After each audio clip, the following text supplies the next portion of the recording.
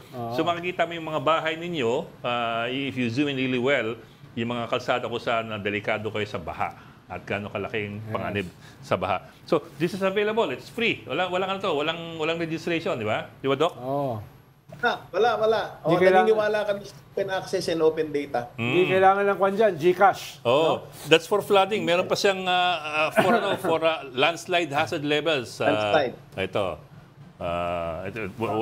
Siyempre wala doon sa Guntugigao. Bandang Cordillera siguro yun. Yeah. Duma tayo. Pero di ba, Doc, isa rin problema rito is political. Paano itong mga mega projects na ito na kailangan natin? Takes time. It takes decades eh. Siyempre, yung mga politiko, may 3-year term, may 9-year term na 3 beses tatakbo. Yung mga presidente, may 1-year term na 6 years. So, hindi sila masyadong interesado sa mga long-term solution. Kasi Ang gusto parang nila yung hindi quick ko naman solution abutin na pakikinabangan nila politically. So, tingin ko, from my vantage point, isa yun sa problema rin natin sa mga ganitong solusyon sa mga problema natin na long-term. Dahil yung mga politiko Alam natin... ko magiging solusyon nila dyan, Ronald. Continuity. Charter change. Continuity. Pero real Leave problem the term limit. Real problem yan. Dahil sasabihin ng mga... Gusto ng mga politiko yung mangyayari lamang during their term na pwede nila ipagmalaki. Diba? Siyempre, isasama mo yun sa biodata mo eh. Ayan ang sagot nila, charter Pinahirapan change. yung sila para sa sagot ni Doc yun. Hindi, sinasabi ko lang, may political aspect yung ganyang kwan. Tama, political analyst yata si Ronald Nakikita ko din yan on the ground sa mga proyekto at saka doon sa mga programa na ginagawa tapos biglang nawawala, pinapatay. Ayun. Maraming salamat, Doc. So, yung interesado, punta lang ka sa noaa.up.edu.ph para makita yung hazard mapping. Nandyan storm surges, flooding, tsaka landslide. Pag humingi sila ng bayad, hindi totoo yan. No? Nabudol kayo, no? Nabudol kayo. Dadagdag ko lang. Yung mga mapang yan ay pinakamaganda na isabay doon sa warning ng pag-asa. At sinabi nilang malakas ang ulan doon sa inyong lugar, tignan niyo yung mapa at kung nandun kayo sa pula o kaya orange, medyo parang hudyat na yon na para pumunta kayo doon sa kapitbahay nyo na walang pula o kaya orange. Makikain muna kayo. Doon sa mapa. Doon sa ligtas na lugar. Ayun. Yes. Okay. Maraming salamat. Dr. Mahar Lagmay, International Scientific Expert on Natural Hazards at siyempre, taga-UP. Salamat, Doc. Thank you, Doc. Maraming salamat, Doc. Salamat. Thank you, Ami. Okay, thank you for joining StarCon today. Ami Pamintuan, editor of the Philippine Star, and Tito Rol Llamas, editor ng mga political pundits. Join us again tomorrow at 4 p.m. for the StarCon. I'm Ed Lingao. We are One News, all sides, all the time. This is the Story Conference Group or the StoryCon Group.